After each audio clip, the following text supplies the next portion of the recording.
At Arizona State University, we're bringing world-class education from our globally acclaimed faculty to you. Earn your degree from the nation's most innovative university.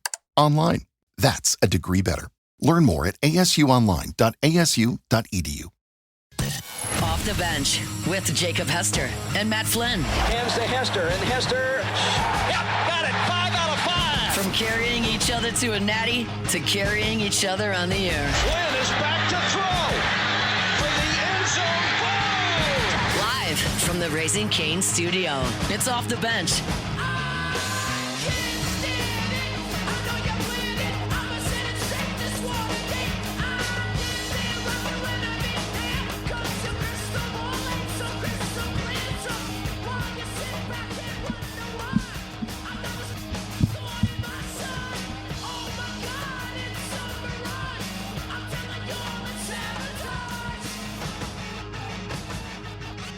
All right, welcome back in. Hour number 3 of OTB.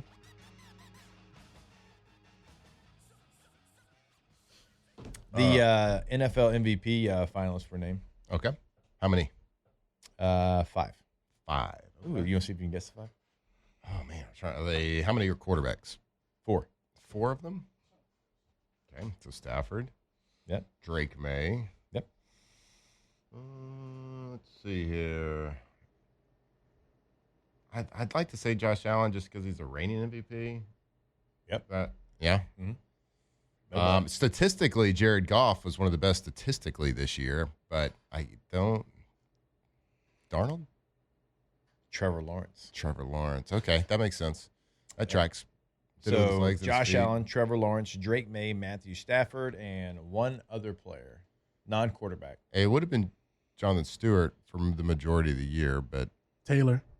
Jonathan Stewart, huh? Yeah. Jonathan Taylor, that's what I meant. The old Panthers running back? Yeah, he's a good player. He was a good player. Maybe not this year as much. I'll get it. Old Joe Nathan. Jonathan Taylor? Christian McCaffrey. Okay. Yeah. Well, Had a pretty good year. yeah. My non-quarterback would have been McCaffrey or Jackson Smith and Jigba. Those would have been the two that I would have. Puka, maybe. Yeah, Puka. Yeah, Puka for sure. The way he finished the season. Non-quarterback, Jonathan Taylor, first half of season. McCaffrey, Puka in like back half of season, I feel like. So if we just reach the point where we're never going to see any other position win MVP, Why would you? Not important. no. So who was the last one? Adrian Peterson, 2012. You got to be, Special. If Daniel Jones doesn't get hurt and they keep winning, Jonathan Taylor had a shot. Yeah. First half of the season, he was probably the favorite. Also, though, 2 of the MVP candidates are also up for comeback player of the year in Trevor Lawrence and Christian McCaffrey. So that's kind of cool to be able to come back. Was Trevor hurt last year? No, Or he just he was coming back terrible. from being bad? It's terrible. He was hurt. He got hurt. Mac Jones had to start like 4 or 5 games. Yeah. Coach of the year, something we've talked about pretty often here because there's so many great candidates. Liam Cohen, Ben Johnson, Kyle Shanahan, Mike Vrabel,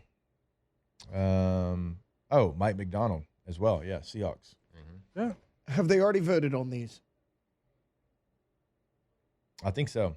Because I was like, the answer is That's how you get the Vrabel. final. The award show is usually like the Wednesday before the Super Bowl? Yeah. Something like that? Yeah. It will be. We can actually go. We're not going to Super Bowl. You're not going to Super Bowl because The biggest like stat to me, certainly wins losses. Quarterbacks are judged by wins or losses. You can look at QBR, you can look at completion percentage, yards, whatever. But your ratio, touchdowns, interceptions, is a huge one. Completion percentage is always a really good indicator.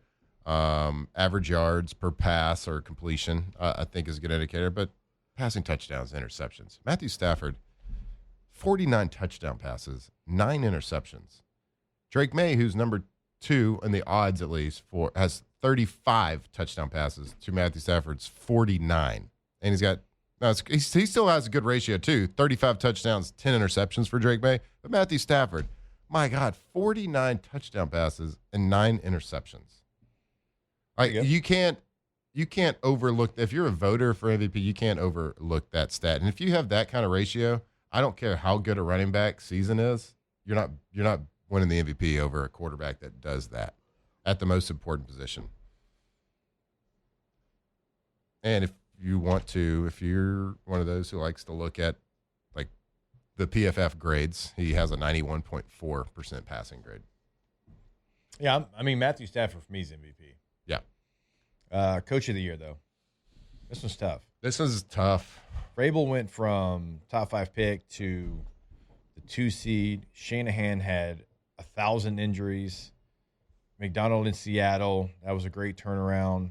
Ben Johnson, what he did with the Bears. I mean, but Liam Cohen might actually be.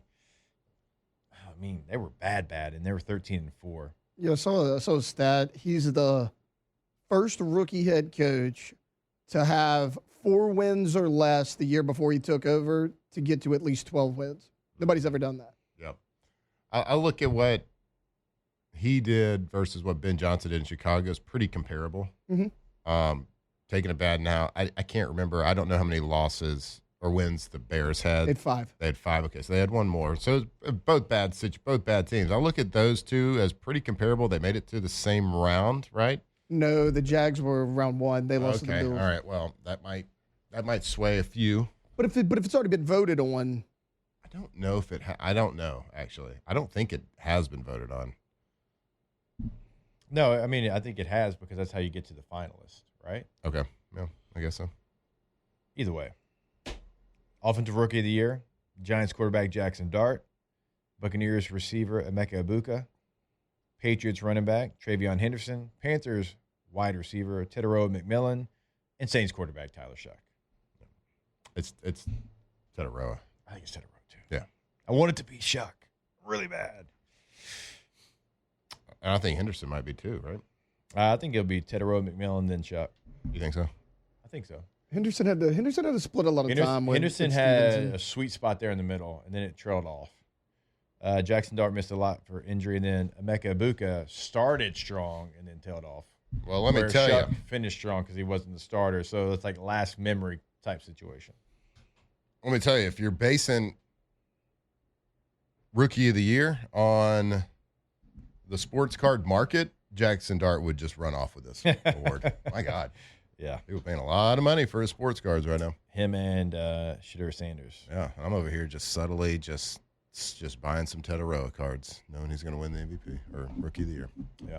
I got a lot because I got a Panthers fan in my house. Yeah, that's true. Got a lot. Really? Of that. Yeah, my youngest son. Oh man. Yeah. How do you? What is he, like a Cam Newton fan? He was Christian McCaffrey when he was with him, and then I give him a lot of credit because he played Madden, and Christian McCaffrey's like a cheat code, and I give him a lot of credit. When they traded him, he stuck with the Panthers. Okay. All right. Never mind. Yeah. He gets a pass. Then. His brothers give him hell every Sunday. Yeah. As they should. They He should. was so bad until this year. I was about to say, he had a good year this year. Oh, so he's all in on Bryce Young then. As much as a person can be, yes. Okay. As much as a person can be. Yes. Yeah, he's got a lot of nice tries. Nice tries there. All right, so that is your NFL awards. Let's see, any more that would... What about Defensive Rookie of the Defensive Rookie of the Year, Giants edge rusher Abdul Carter. Oh, no. James Pierce Jr. Probably. Their cat from the Browns. Oh, the linebacker? Schlesinger? Yeah. That's going to be the pick. It's going to be Carson Schlesinger. Xavier Watts. Ooh, he can play, man. I like him. Even though he's on the ops. How about that? Like Oh, yeah. Steelers got a linebacker that played well. I like a lot. him. Who was it? The guy from Ohio State. On the Steelers? Yeah. Like Sawyer? Sawyer? Yeah. I didn't really remember. see him. Yeah, I didn't really see him I this thought he year. played a bit. I think that's a 2-man race. I think that's Carson Schlesinger, James Pierce Jr. Yeah. And I think those are the two at the top. They were just consistent all year. The other ones had flashes. Mm-hmm. It was just it kind of tapered off a little Let's bit. be honest. No one really cares about Defensive Rookie of the Year. It's all about the offense, baby. Yeah. Defensive Player of the Year has got to be Myles Garrett. Yeah, I mean, he broke the sack record. That's no question. That's him. They shouldn't even have a finalist for that. They should just be like, wasting everybody's time. Huck asked me the other day, he's like, hey, Dad, one of the awards, do you think Derek Stingley will win Defensive MVP? you were I was like, son, listen. He's like, he might be second, bud. I think But Will Myles Anderson's Garrett. up for it. You know, If he wants a Texan to root for. He didn't care about anybody but Michael Derek Parsons. Stingley. Benito from Man, Parsons the having Broncos. such a good year too. Benito's was really Parsons good was- for Denver. That's a 12 and a shame. half sacks in 13 and a half games. What, for Parsons or Benito? Michael Parsons. Yeah, like this tragic, man. And I hate that you're starting to become your own doctor. Like when you see injuries now, you're like, oh, that's an ACL. Oh, that's an Achilles. Like I hate that. I felt that way about Kittle Yeah, in you the just seen playoff it, game like- with the Eagles. Yep, that's an Achilles. Like you just, I hate that it's become that now. You're like self-diagnosing players. It's like, oh, yeah. Like when Parsons got hurt, I immediately knew, yeah, that knee's cooked. Like I don't know what exactly you ripped up, but something in there is not right. That was gruesome. And it was on a grass field, so they can't even be like, oh, it's the turf. Like,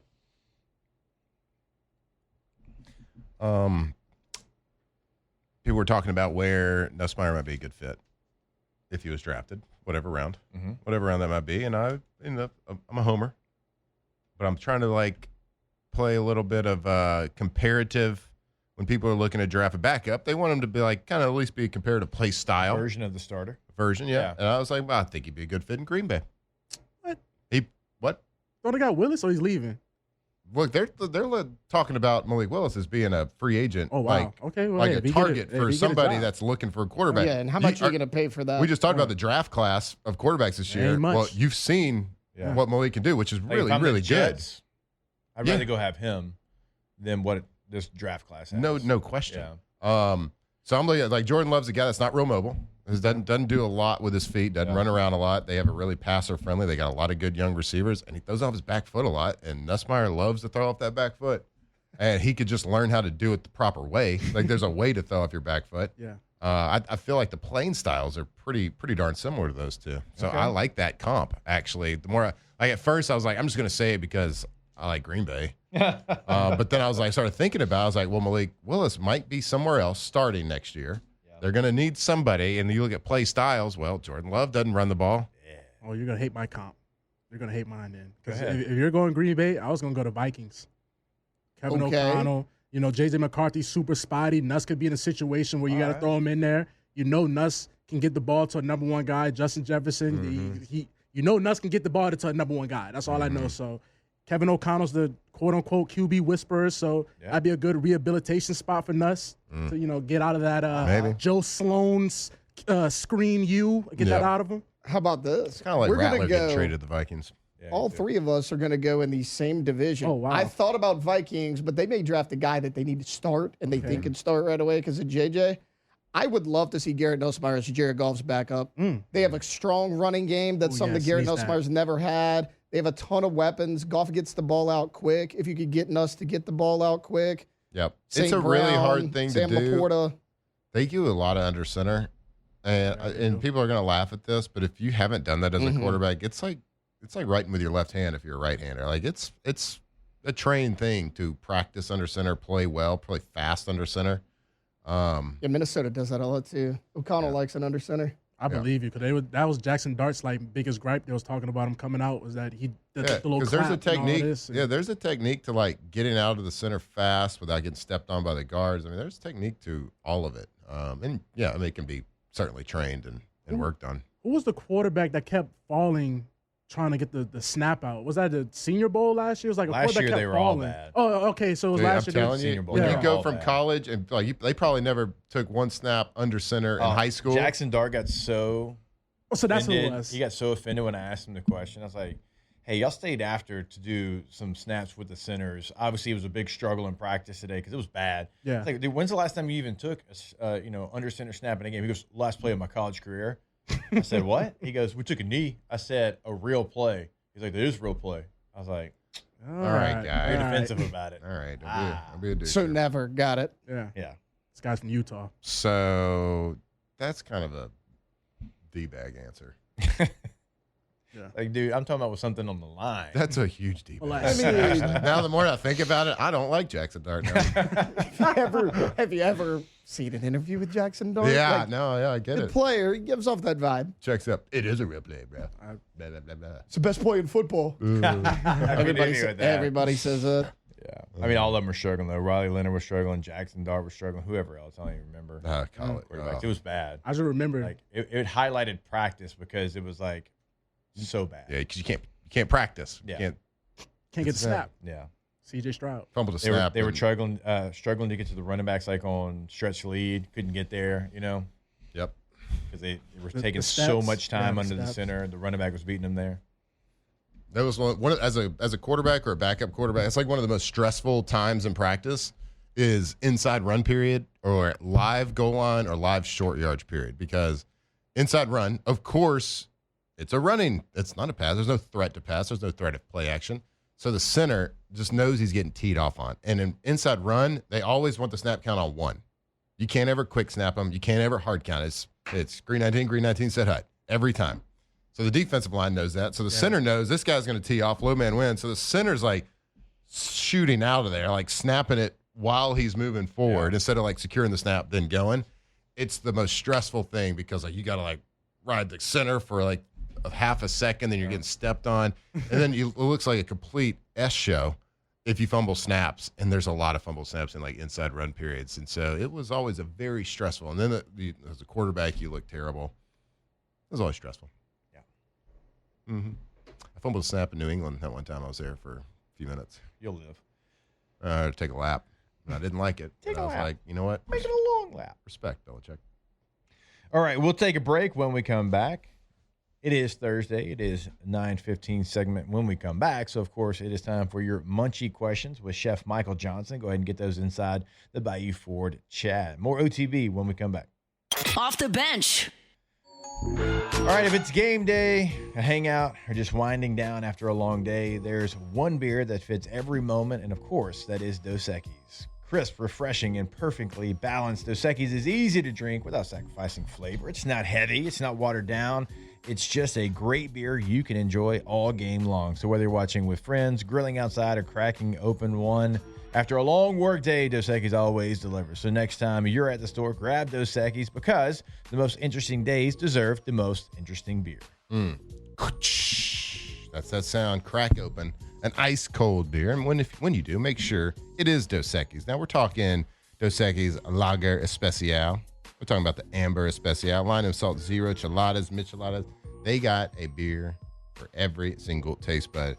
So if you're going to do it, make sure you do it responsibly. If you're going to go out with the night out with the fellas, little ladies' night, whatever it is, make sure you're drinking Dos Equis, that delicious Mexican lager, Dos Equis.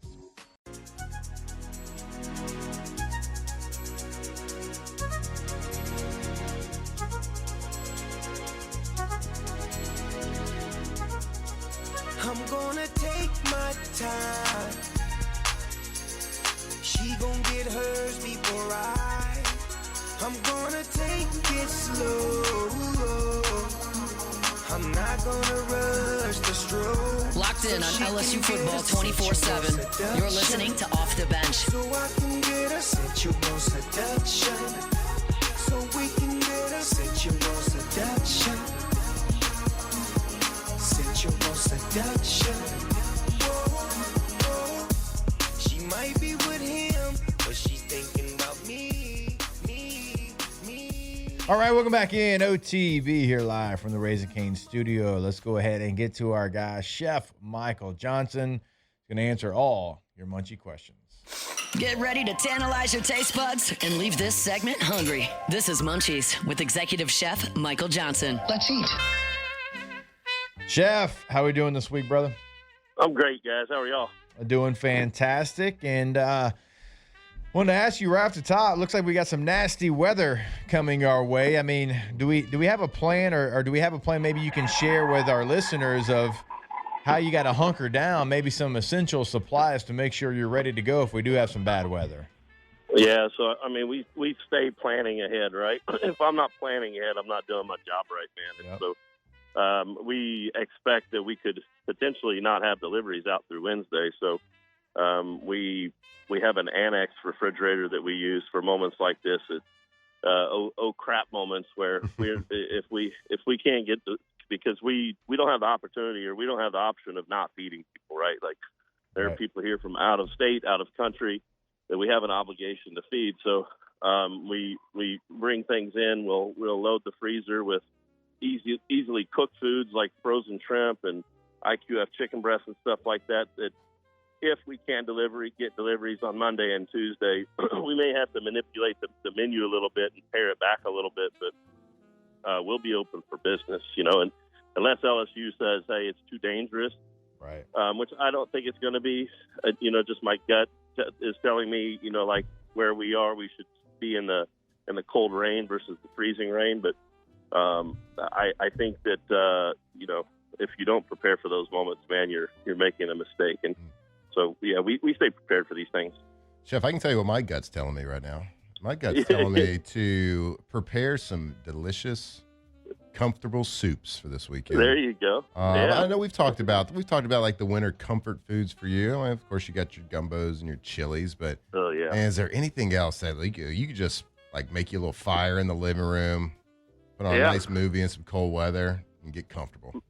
Yeah, my fiance and I love pasta. We both love pasta, and she actually is a pretty good cook too. And so, like I like what you call a rosé sauce, where you mix a little red and white, cream together. I think pasta just is something that's hearty and filling and makes you feel good too. And I don't know, I like stuffed cannelloni and stuff. I don't know, man. I woke up thinking about pasta this morning. Yeah. So, is making your own pasta, is it worth it? Or is there? Yeah, it is entirely different, man. Fresh pasta in particular, yeah. If you're not going to dry your own pasta, so fresh pasta, yeah, it's incredible because it absorbs differently. It doesn't take as long to cook. Like the entire process is something, and it, like when you're cooking a red sauce into a noodle, man, and you continue to get the flavor of the sauce out of the noodle. It's a difference, like it's a different experience, man. I don't know. We buy fresh pasta. We buy both pasta here actually because fresh pasta doesn't sit well for long. It's meant to be consumed immediately. So if it's going to be sitting in a pan, waiting for people to eat it, we might use dried pasta. But when we have our pasta stations and live cooking pasta, or if it's already going to have a sauce in it, we're going to use fresh pasta. That's another thing. Like fresh pasta, it desires a sauce to go with it, depending on the kind of noodle. That depends on the kind of sauce, right? So, yeah, it likes to be eaten immediately. It doesn't like to sit around and wait for people to eat it because it, like especially if it's just a noodle and oil, it just kind of gets fat and greasy. Yeah. So, there is some cons to it, but it's mostly pros. What's the most efficient way to make like a homemade pasta? Because I know it is a process. Is there a way to maybe speed it up? Is it one of those things you just can't speed up? It just has to be what it has to be? Like, what's your maybe preferred method of doing your own pasta? Well, one thing you can do is you can make the dough ahead of time and freeze it, and it's going to hold well, right? And then you pull it out and thaw it when you're ready to use it, and you can roll it out however you want it and cut it. So, it doesn't have to be all that one laborsome moment of rolling it out. And it really doesn't take that long, to be honest with you. Some people don't even put the egg in it. It's just semolina flour and water. I like the egg in it because it kind of enriches it and makes the noodle a little bit silkier. But you don't have to, you can make vegan pasta without the egg in it, and it turns out just as well. Now, if you're freezing it, the egg can or can't. Some people don't like to freeze the pasta with the egg in it. It will be fine, but you can make the dough ahead of time and, roll it out or even keep it in a ball. I mean, it freezes, right?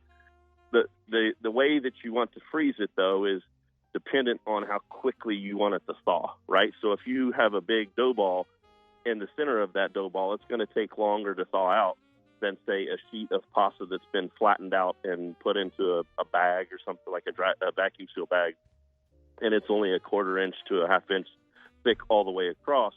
That's going to thaw out very quickly, even under running water in a bag. So, the more you think about it forwardly, the easier the process becomes. In the moment of let's pull this out, let's thaw it, let's cut it. Let's cut it or press it. I have a pasta roller at the house, and you can make different kinds of noodles out of it. So, I don't know. It can be easy if you prepare for it right. All right, let's stick on this pasta theme because it's got me hungry and got me wanting to go make some homemade pasta as well. Yeah. So, and I know it all depends on the sauce and what kind of dish you're making, Well, like, Yeah. what's your preferred type of pasta, the shape, and what's like, or maybe it's a top 3 like combos of the shape plus the sauce. Orzo, ziti, rigatoni, in that order. Yeah. That was pretty quick. Hey, all right, never mind. Yeah. It's quick.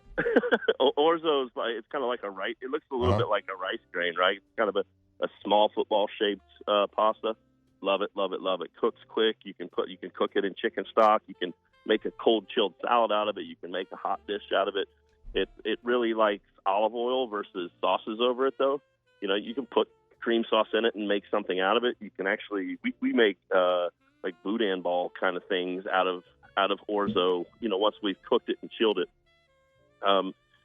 Rigatoni, you know, it's just a sturdy red sauce pasta, and you know, like it's a short, wide tube, so the sauce gets inside of it, and you know, like you get a lot of saturation of the sauce, and if you put capers and seasonings in there, that's going in there with the sauce, and so you get a lot of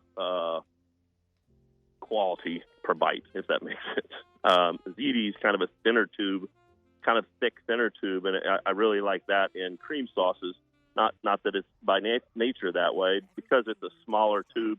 You know, like you're not getting as much cream sauce in there, but it's real thick and hearty, and I don't know. You can pair like size things with it, right? Yeah. I like to put shredded chicken in there or asparagus spears or something of that nature, and it eats kind of similarly. Chef, we were talking about soups a little bit earlier, and obviously, like, it's a great food right now. Yeah. You're going to be colder, and obviously, like, if something happens and maybe weather does kind of affect it, like, which ones would you recommend to maybe hold up over, let's say, 4 or 5 day period, and they're not maybe going to lose their luster or kind of go bad if you keep them in the fridge? I think most of them are going to hold up for that long, Jake. You know, if you make a soup, it's not good until day 2, right? And so, realistically, if you're going to eat the soup, prepare it ahead of time and give it time to mature and all those flavors to meld together. A soup's not going to go bad in 4 days unless it's been chilled incorrectly. Right. You know, like you have to make sure you chill it correctly. But typically for me, if it's cold outside, going to be a thicker, heartier soup. It kind of sticks to your ribs a little bit better. Right. Bisques and chowders and stuff like that. Chowder. Chowder. We still make thinner soups sometimes because it's necessary. You know, chicken noodle. I like Italian wedding soup. The little meatballs and the I don't even remember the name of that pasta that goes in there, but they're little kind of pellets. You know, and the good thing about those is when you put pasta into a hot soup, it's going to continue to swell.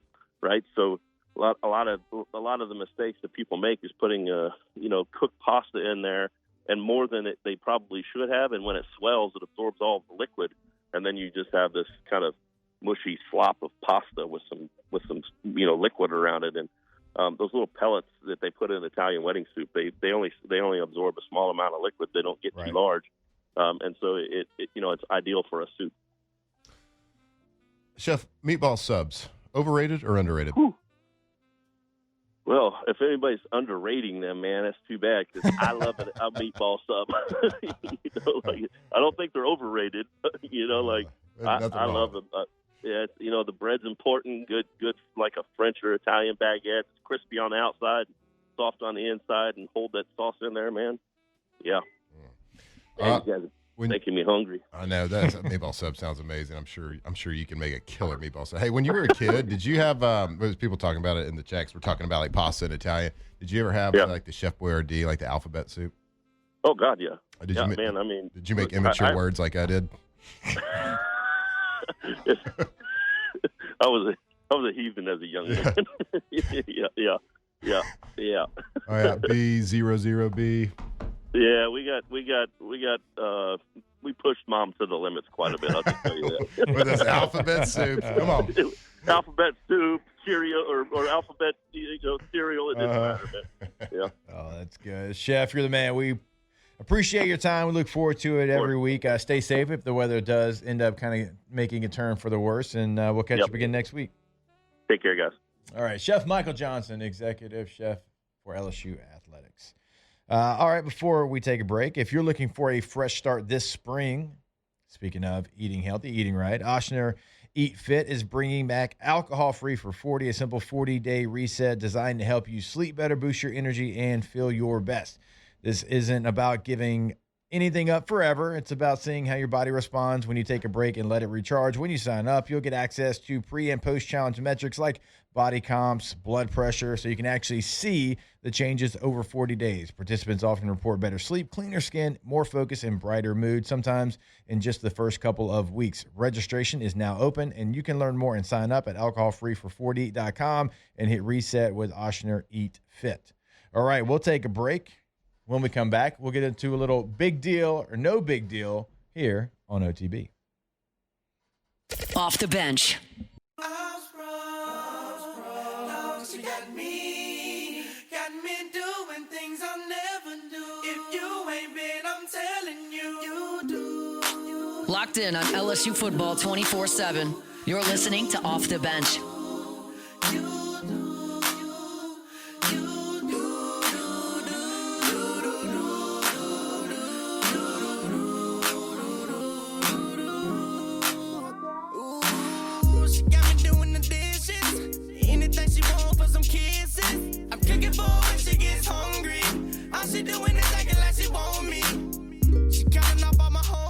All right, welcome back in OTB. Want to remind you about our friends over at Pelican Roofing.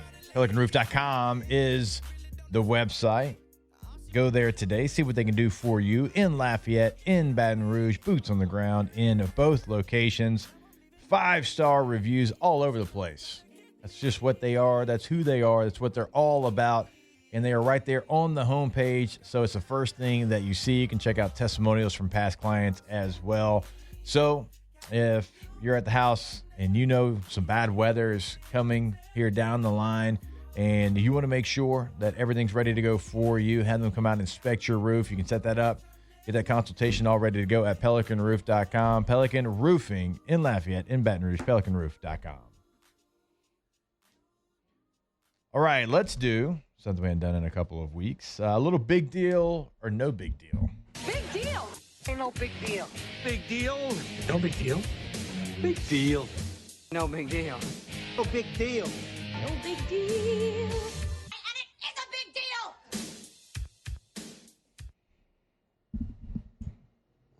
Hey, that was a Just brother. cut it right off. Hey, I don't know. man. That's how long it goes, Fade, bro. got fade. Hey, whoa, You gotta whoa, that's how fade, long it man. goes. When you're making that Whoa, PowerPoint whoa. presentation and you have the fade into the next You slide. got to keep Right? something going. The Tampa Bay Buccaneers are finalizing a deal to hire former Atlanta Falcons offensive coordinator Zach Robinson as their offensive coordinator. So a little NFC South swapperoo. Big deal Switcherooski. or no big deal? Big deal. When you were out yesterday, actually, we mentioned the Baker Mayfield Kevin Stefanski beef. Baker said he was happy to play Kevin Stefanski twice a year because he shipped him out like he was a piece of garbage and never even texted him or called him when they announced they were deciding Deshaun Watson. This is the type of drama we need in the NFL, especially during the offseason. I'm all for it. Big deal.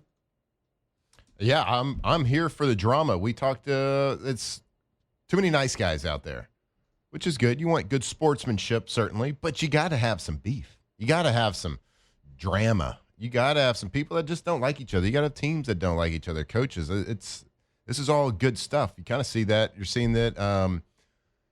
You're going to see it with the Jaguars and Titans. You got Liam Cohen and Robert Saleh, who got an arguing match this year. You're going to get them playing twice a year. So, let's build some more hate within football a little bit. It's also a big deal for the Bucs because Josh Grizzard was a horrendous offensive coordinator. He was the Joe Saloon of the NFL. Yeah. I mean, it was try to run it even when you can't. Bad running scheme, and then I'm going to throw it outside the numbers. Yeah. And that was their offense this year.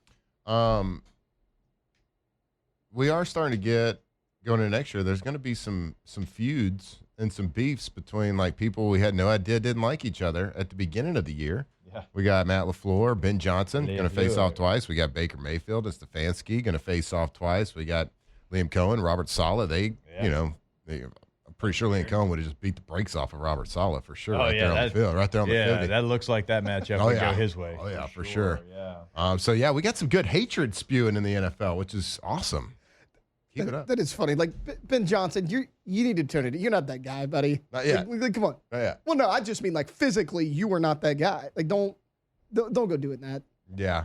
Well, no. Are you talking about Liam Cohen or Ben Johnson? I'm talking about Ben Johnson. Yeah, but I mean, LaFleur is kind of small. I get it, but I mean, same with He ain't Cohen. doing that to Dan Campbell. Same with Cohen, though, I guess. So I'd say big deal because I want it. I'm here for the drama. I'm all here for it. All right, let's see here. All right, big deal, no big deal. Indiana's game-winning interception came from Jamari Sharp, who is the nephew of Glenn Sharp, whose controversial pass interference penalty lost Miami its first national championship game against Ohio State back in the day. Oh, look at you doing a little deep dive. Not a real big deal. I found that myself, obviously.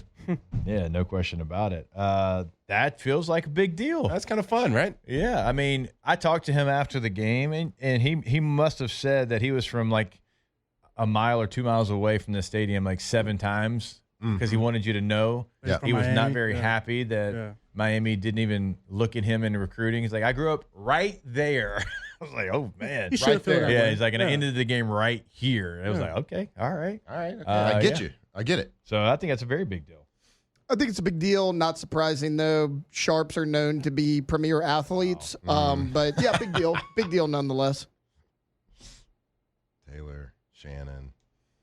Sterling. Who just made the Hall of Fame. Bauer Sharp.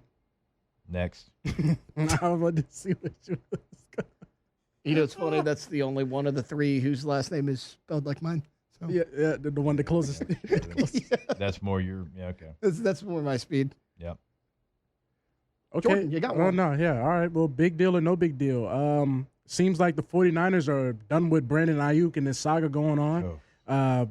Kyle Shanahan and John Lynch spoke at their press conference yesterday, basically saying that they have no clue what has happened. There was no more communication going on. He stopped answering texts, stopped showing up to the facility.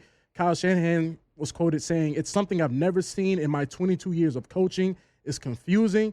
And this is coming off just signing a $120 million contract last season in 2024. That was as an extension. And coming off an all-pro season in 2023. So Brandon Ayuk, nobody knows where he is or what he's got going on, but it looks like his time with the 49ers is over. So is this a big deal or no big deal? Can I go both? Can I go both? Big deal or no big? No big deal because the guy hadn't played in 2.5 years, so who cares? He's never going to play there. Big deal because this just further proves the point of how awful it was for them to give him that contract. Like, look, 1,000 yards, really good season for a receiver. That doesn't automatically make you a top 10. Brandon Ayuk was never that guy. Teams keyed in on Debo. They keyed in on George Kittle. Once Debo left, Brandon Ayuk hasn't done anything. Then he sits out, and in order to appease him, they give him the money because he's sitting out of training camp and he has nothing to show for it. It was an awful deal by the 49ers. They're paying for it now, but it's honestly not very surprising. No, it's not at all, actually. When they gave him that deal, I think we were all surprised. You got to look at the weapons around him. Like, he made the plays, credit to him, like, whenever they had to call his number, but that deal never, ever made – like, he never felt like a top guy. He's a good player. He's got a place in the NFL for sure, but – He's good, too. Man, for the 49ers making so many bad decisions, it's amazing how good they still are. Yeah. It's incredible. Right. And Trey then it's Lance. funny because, like, people give Lynch credit, but, like, is Lynch a good GM? Yeah. Like, Shanahan's a good coach, but, like, is Lynch actually Even the people a that he good... signed to play there don't really play there because they get hurt. True. So The problem is, like, they find just blessings late in the draft that just helps them so much. yeah. Because remember, they drafted Solomon Thomas top 5. And Well, nobody knows who Solomon Thomas is no more. John Lynch got touched by an angel. Yeah. That Brock Purdy, Yeah. as That Trey Mr. Lance. Irrelevant, Yeah. became who he is. I know. If he didn't, if Brock Purdy was just like a normal 7th round, like a guy that didn't, Yeah. John Lynch would be out the door already Yeah. because he screwed up that quarterback room. Yeah. He got lucky. Very much so. And you got to get lucky. I get it at that level. But, like, Mr. Irrelevant lucky to That's a little too playing like that, that's wild. Yeah. Wild behavior. That's like some Tom Brady, Antonio Brown, 6, 7 round type of fine. Like, you don't expect this guy to become that guy. So Yeah. It's like finding a Trinidad Chambliss to come Literally from Ferris State and do that. and beat out a 5-star. So yeah, that's where we at with it. Yeah. Man, some bad decisions. Mm-hmm. Oh yeah, Reuben Foster was one of them. I remember. I thought he was gonna get drafted to the Saints, and he hung up on us or something like that. So, all right, that was yours. Brandon Ayuk was yours. Yeah, right? that was mine. All right, Taylor, you got one? We can do it after the break. Radio Tees. All right, Looking at the clock. Hello. Yeah, boy. All right, more OTB when we come back. Off the bench. All right, if your office technology isn't working the way it should, it slows everything down, and that is where Gulf Coast Office Products comes in. From copiers and printers to IT services and managed solutions, Gulf Coast Office Products helps businesses stay efficient, connected, and productive. They're locally based, they respond fast, and they understand what businesses along the Gulf Coast actually need to operate day to day. Stop fighting for your office equipment and start getting results. Visit gcopnet.com to learn more. That's Gulf Coast Office Products, office technology that actually works. That's right, Gulf Coast Office Products. You talk about the best team. You want to talk about the best equipment. You want to talk about the best service. That's Gulf Coast Office Products. If you work in an office, it doesn't matter what the size is. You could have one person, two person, 200, 2,000, whatever the size is, they can fit and meet that need. They send equipment and work with companies all over the country, but they are located right here in Louisiana, in our backyard. And if you have a problem, they will get you back up and running with that award-winning local service team. GCOPnet.com.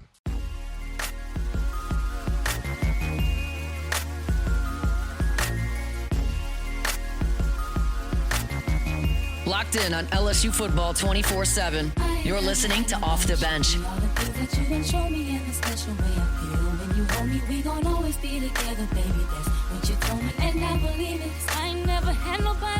Like you. Now I done been with different kind of girls. Feel like I done seen them all, but ain't none of them at all. Like you. And I done seen the best of the best. Maybe still I ain't impressed. All right, welcome back in, OTB. You know how I feel when I chill if I'm sick. Always remember our friends over at Tommy's Windows, Doors, and Siding. Go Tommy's.com. GEAUX. Tommy's with a Y.com. Man, they are the best. That is not just us saying it. That's the Advocate saying it. 2025 best windows. That went to Tommy and the team. They can come out, do whatever you need to be done. And you can check out a gallery of work to see what they've already done. But when I say they're going to make sure they get it done, if you have a custom job, they can certainly come in and do that as well. That's why you see the banners. If you're watching this on YouTube, it's year after year after year. They stack awards over there at Tommy's. And so have Tommy and the team come out to your space, get that consultation set up again at their website, GEAUX, Tommy's with a Y.com. Go Tommy's.com. All right, Tay-Tay, what you got for us? Yeah, so John Lynch said 49ers are going to evaluate everything injury-related in the offseason, including investigating the viral conspiracy theory, looking into whether excessive exposure to the electromagnetic force contributed to the team's injury rate. Matt's actually the first person I heard bring this up. So, John Lynch, you're listening to OTB Science. Big deal or no big deal? Huge deal. Way to follow the science. Absolutely. You know we're big science believers around here. We're not. That's a great point. Usually Well, this is actually against usually science. deny. This is against science, okay? Yeah. So this is denying actual science by believing in this electromagnetic field. Believing the facts is what he's doing. There's some facts that we got too many injuries. Ever since we moved into this facility by this electrical substation, we've led the league in injuries. So, yeah, it's happening. It's not a conspiracy. It's facts. But like John Lynch said, look, we know the guy did a study where he stuck some apparatus underneath the fence and came up with this number. He's like, but we're like reaching out to anyone and everyone to see if like there's like, is it going to be debunked or is there something to this? Yeah. So, I mean, he seems pretty serious about Prove me it. wrong type situation. Can they just up and move that stadium? A forklift? Maybe they put like a wall of foil on their practice field. That'd be legit. You're a minute too early there, Jordan. You See, just pulled a We Flynn. all do it. We all do it. You just pulled a Flynn, sir. Did y'all also see Fernando Mendoza? His LinkedIn has become very popular. He has a nerdy He updates LinkedIn, it. and he updates it.